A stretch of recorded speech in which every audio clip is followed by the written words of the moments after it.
After Star Wars was released, it became apparent that my story, however many films it took to tell, was only one of thousands that could be told about the characters who inhabited its galaxy. But these were not the stories that I was destined to tell. Instead, they would spring from the imagination of other writers, inspired by the glimpse of a galaxy that Star Wars provided. Today, it is an amazing, if unexpected, legacy of Star Wars that so many gifted writers are contributing new stories to that saga. George Lucas, from the introduction of A Splinters of the Mind's Eye, 1996.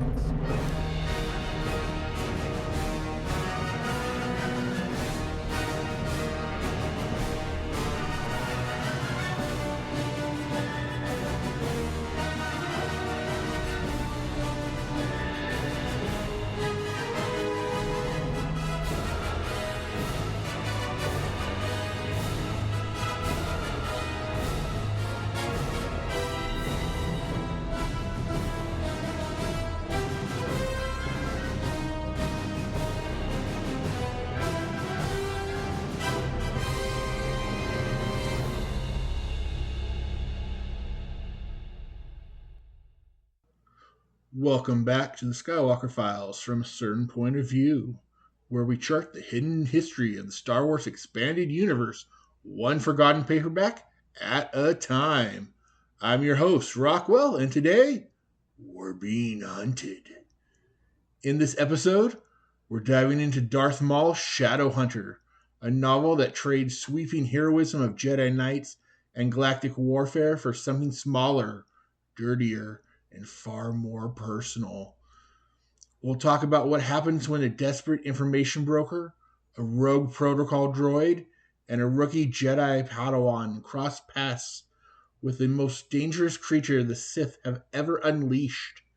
We'll explore what this book adds to the mythology of Darth Maul, how it fits into the prequel era, and what it tells us about the costs of secrets in a galaxy that's already starting to unravel. You'll meet Lorn Pavan and I-5, two characters who have no business being in a Star Wars novel, and yet, by the end, you might wish more stories were like this one. We'll also look at how this book sets the stage for the Phantom Menace and what it reveals about the Sith's long, slow, silent return. So grab your comlink, keep your head down, and whatever you do, don't look back, because Darth Maul is already behind you. Darth Maul's Shadowhunter was published in February of 2001, just a couple years after the release of The Phantom Menace, and right in the middle of that strange, speculative era when the Star Wars prequels were still unfolding and no one really knew what kind of story we were even being told. This novel is set roughly days before the start of Episode 1. That makes it one of the last stops on the timeline before the Jedi learn the word Sith again for the first time in 1,000 years. It's a prelude, not just to the events of the film, but to the whole unraveling of the Republic. It captures a moment when everything is still technically holding together. The Jedi Council is intact, the Senate is bloated but functioning, and the Sith are still a myth. But all the ingredients for the collapse are already in the pot. Someone just hasn't turned up the heat yet.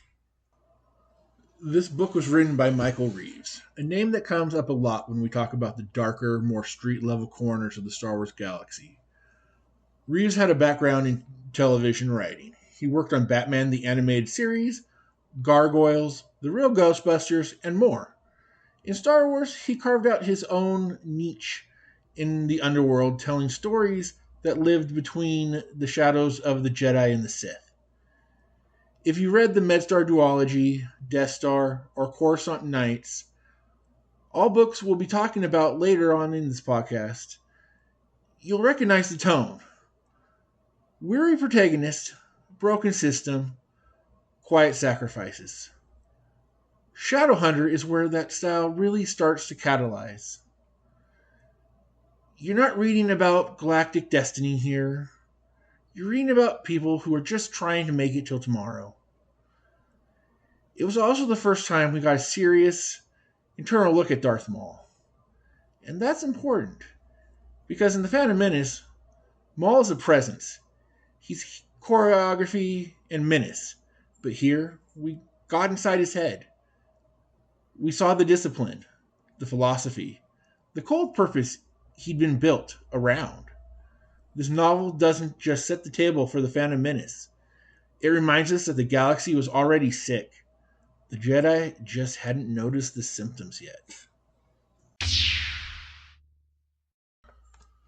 Darth Maul Shadowhunter may bear the name of the Sith Lord on its cover, but the novel's heart lies with the hunted, not the hunter.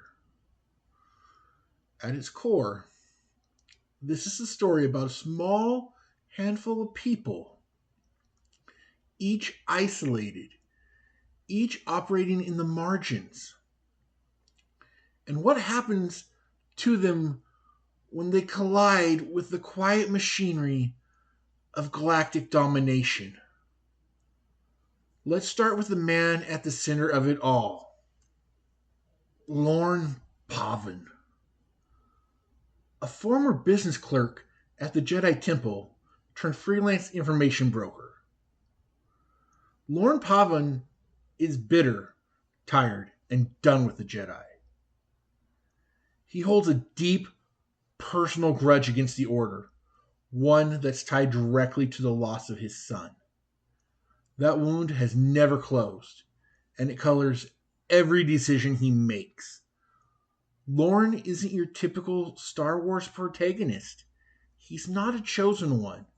He's not force sensitive. Heck, he's not even particularly hopeful.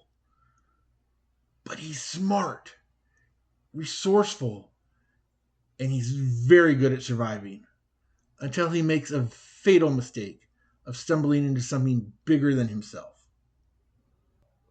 And then we have I-5, Lorn's partner, who is a custom-built protocol droid. Don't let the designation fool you. He's not your average etiquette and translation unit. I-5 is sharp-witted, fiercely loyal, and unshackled from the usual behavioral restrictions placed on droids. If C-3PO had a sharper tongue, a blaster in his arm, and a penchant for moral philosophy, you'd have I-5. His dynamic with Lorn is one of the highlights of the book. Equal parts sarcastic banter and quiet tragedy. He is, in many ways, Lorn's conscience. And his legacy outlives the novel by quite a bit. But we'll get to that later. And finally, we have Darsha Asant, the last of our three heroes. A Jedi Padawan on the cusp of graduation, if she can complete her final trial. She begins the novel idealistic, uncertain, and inexperienced.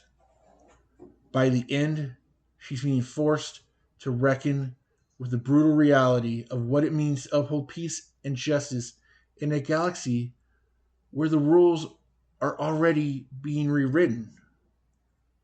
Darsha is our window into the Jedi Order at the moment in time.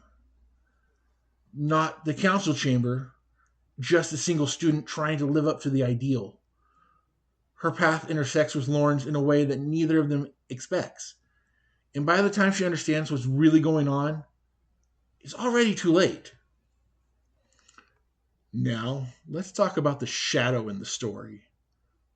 Darth Maul, the Sith apprentice, the unstoppable force, the assassin trained from childhood to be the weapon of silence and obedience. Here, Maul is just a blade. He's not just rage and acrobatics, he's calculated, controlled.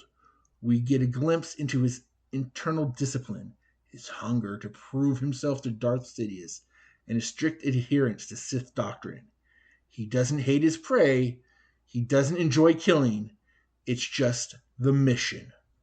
Maul is terrifying, not because he's emotional, but because he's not. Because he never stops, and because he never even considers that he might be wrong. And the MacGuffin of the story, Hath Monkar, a cowardly Nemoidian who sets the entire story in motion by defecting from the Trade Federation with valuable knowledge of the Sith plot. He believes he can profit from it. He believes wrong. Monkar isn't a major player, but in a way, he's a cautionary tale, a symbol of what happens when you think you can understand the game and you don't even know who's playing. Darth Maul Shadowhunter opens not with a bang, but with a tremor, a minor betrayal, a ripple in the Force. A Trade Federation flunky, Hath Monkar, decides to sell out his employers. He's fled Coruscant with information, real information, a holocron loaded with secrets about a mysterious Sith Lord and a plan to blockade a peaceful world of Naboo. Now, in any other story, Monkar would be the guy who kicks off a galaxy-shaping revelation, but this isn't that story, because Sidious notices, and he sends Maul to take care of it. What follows is a novel structured almost like a noir thriller, only instead of a corrupt detective chasing the truth, we've got a crimson-skinned assassin silencing it permanently. Monkar doesn't even survive the first act. The holocron, however, escapes him and falls into the hands of Lorn Pavan, an information broker working Coruscant's seedy underbelly. Lorn doesn't even know exactly what he has, but he knows it's dangerous and he knows how to make a profit from it. It's a fatal mistake. From that moment on, the novel shifts into high gear. Lorn, along with his droid companion I-5, become the target of Darth Maul's relentless pursuit. The bulk of the story takes place across the industrial levels and the forgotten alleys of Coruscant's lower depths, a part of the galaxy far removed from the Jedi Temple and Senate chambers. It's grimy, crowded, chaotic, very much not a place where heroes are born. Their goal is simple: survive long enough to get the data into the right hands. They fail, but not before running into someone else trying to prove herself. Darsha Asant, a Padawan undergoing her final Jedi trial. She's supposed to retrieve a witness from the lower levels. That mission spirals out of control, and she finds herself caught in the same deadly game with our two other heroes. What began as three separate storylines quickly collapses into one, a desperate flight through the city with Maul closing in at every turn. There's no mystery here, no grand twist, just dread, cold inevitability. Every time our characters catch their breath, Maul finds them again. Every safe house is compromised. Every contact dies. Every plan fails. That's the tone of the book. Tight, paranoid, grim. Michael Reaves writes a novel like a trap, slowly closing around its cast. You're never in doubt about where it's all heading, but like watching a land speeder spin out of control, you can't look away. And thematically, that's the point. This isn't a story about winning. It's a story about buying time, about making meaning out of hopeless situation. Lorn doesn't think he's a hero. Darsha is barely a Jedi, and I-5 is just trying to understand the illogical mess of organic morality. They don't stand a chance against Darth Maul, but they keep running anyway, because someone has to. There's a moment late in the book when all three are battered, bleeding, and cornered, where Lorn finally understands that this isn't about him anymore. That getting this holocron into the right hands, even if it costs him everything, might be the only good thing he's done in a very long time. It's not heroic in the cinematic sense, but it's real. And of course, because this is a tragedy, we know how it ends. Darsha dies. Lorn dies. But I-5 survives. So does the holocron. It's a victory, but one nobody will ever know about. As for Maul, he doesn't gloat. He doesn't monologue. He simply finishes the job, reports back to Sidious, and disappears into the shadows again. The galaxy keeps on spinning. The Jedi remain blind. The Sith plan proceeds. And days later, Naboo burns. If Shadowhunter feels like a small story, it is. But it's also a deeply strategic one. It sits on the edge of something much, much bigger, like a faint tremor before the quake. In terms of galactic chronology, this book is the final warning shot before the Phantom Menace. It takes place just days before the Naboo blockade. And the plot it tries so desperately to expose, it's that plot. The one that will drag the Jedi back into war, propel a young Anakin Skywalker into the Order, and open the door for the Republic's collapse. That holocron, that thing everyone dies for, contains the first solid proof that the Sith have returned. The Jedi never receive it. Lorn Pavan and Darsha Asant come closer than anyone to exposing the truth, and still fail. Their deaths are quiet. Their warning unheard. But that's what makes the novel so important. Because the tragedy of the Phantom Menace doesn't begin with Qui-Gon on Tatooine. It begins here. Darsha Asant's arc tells us a lot about the Jedi Order in this era. Not through epic failure, but through quiet limitation. She isn't incompetent. She's well trained, capable, courageous, but she's not prepared for what's really coming. Not for Sith ideology, not for the ruthless efficiency of Maul, and certainly not for the idea that the Republic could be compromised from within. Her failure isn't personal, it's systematic. The Jedi Order has become so rigid, so inward looking, that it can't even comprehend the threat it's already facing.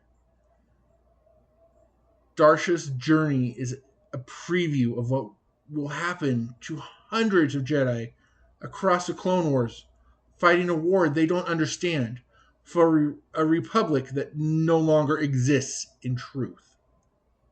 Now, as we're going through the EU in order, you'll want to pay attention to one character in particular, I-5.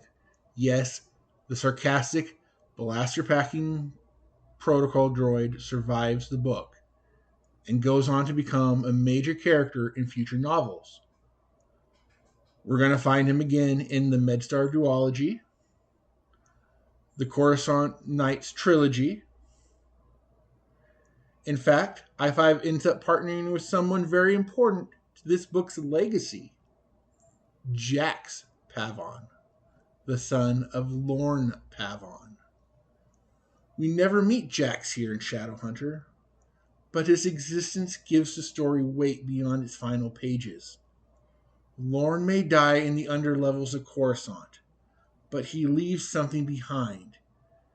And through Jax, the consequences of this novel ripple forward through the dark times. If Shadowhunter is about stopping a secret from dying, the rest of the EU is about what happens when those secrets finally surface. Darth Maul Shadowhunter at its core is a tragedy. Not the grand, operatic kind we usually associate with the fall of Anakin Skywalker or the rise of Palpatine. No, this is something smaller, more intimate.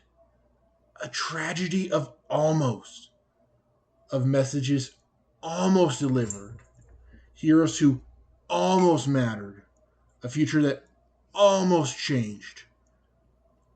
That's what lingers at the final page. Not just what happened, but what didn't.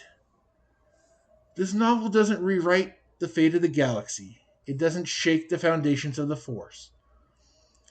What it does is shows the cracks, the quiet fault lines already running through the Republic, the Jedi, and the galaxy itself.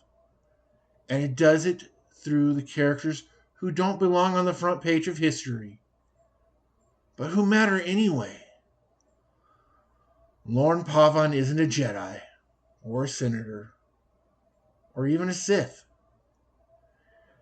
He's just a man trying to do one good thing before the end.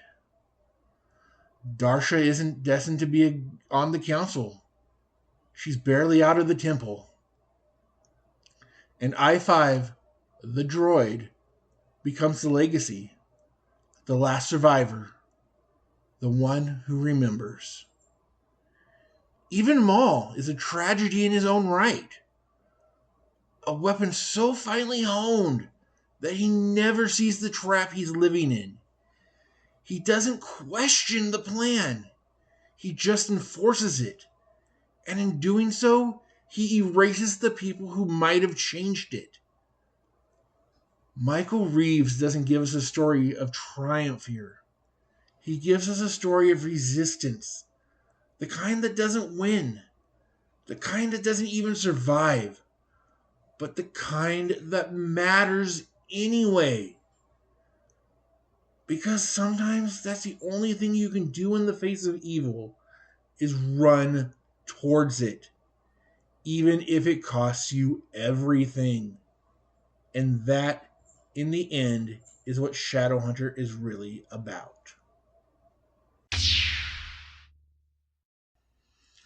And that's where we leave it.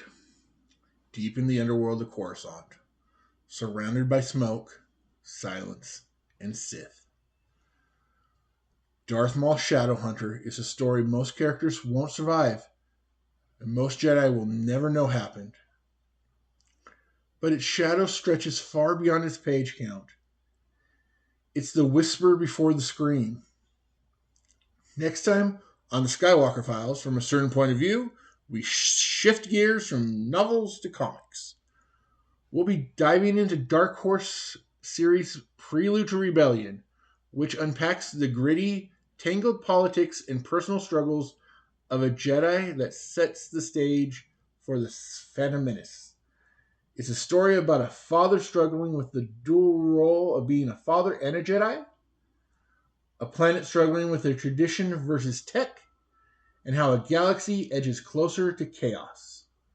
Until then, stay alert, stay in the light, and if a Zarbok with a double-bladed lightsaber starts following you down a Coruscant side street, don't run. It just makes him more excited.